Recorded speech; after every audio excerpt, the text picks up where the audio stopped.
Ndugu wajumbe, napenda kuipongeza TANESCO kwa kuendeleza utamaduni wa kufanya vikao vya baraza la wafanyakazi hadi kufikia kikao hiki cha 55.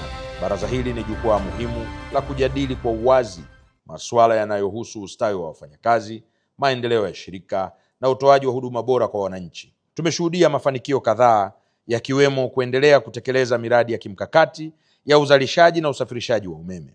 Nipongeze uongozi kwa kuja na mpango wa smart meter. Ni jambo kubwa sana. Sasa twendeni tukasukume zaidi utumiaji wa smart meter. Aidha, nichukue fursa hii pia kuupongeza uongozi wa shirika kwa kuendelea kusimamia na kutekeleza mpango wa nishati safi ya kupikia kwa umeme kwa kuwezesha wafanyakazi kupata majiko ya umeme kwa mkopo pamoja na kukopesha majiko kwa wateja wapya kulipia kidogo kidogo kupitia matumizi ya umeme uitwao Connect Umeme, Pika kwa Umeme. Mabaraza ya wafanyakazi ni kiungo muhimu kati ya wafanyakazi na uongozi wa shirika, huongeza ushirikishwaji wa wafanyakazi katika mipango ya maendeleo na ya utekelezaji wake. Hivyo ni vema mchangie kwa uhuru, uwazi na mtoe mawazo yenu bila woga wowote, mkifahamu kwamba nyuma yenu kuna wafanyakazi wengi ambao wamewaamini nyinyi na kuwapa dhamana kubwa ya kuwawakilisha kwa ajili ya ustawi na mustakabali mpana wa maendeleo ya shirika la taifa letu kwa ujumla.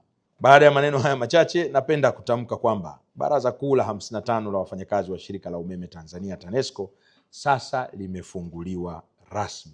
Shughuli za shirika zinakwenda vizuri. Maeneo yote ya uzalishaji, usafirishaji, usambazaji, miradi, huduma kwa wateja yanakwenda vizuri. Kazi zetu za miradi tunafanya kama timu na wao wamo ndani kwenye timu zote kuhakikisha kile tunachokubaliana ambacho watumishi wanakwenda kufanya wao wanakuwa sehemu ili wawe mabalozi wetu wazuri wa kupeleka ujumbe kwa watumishi.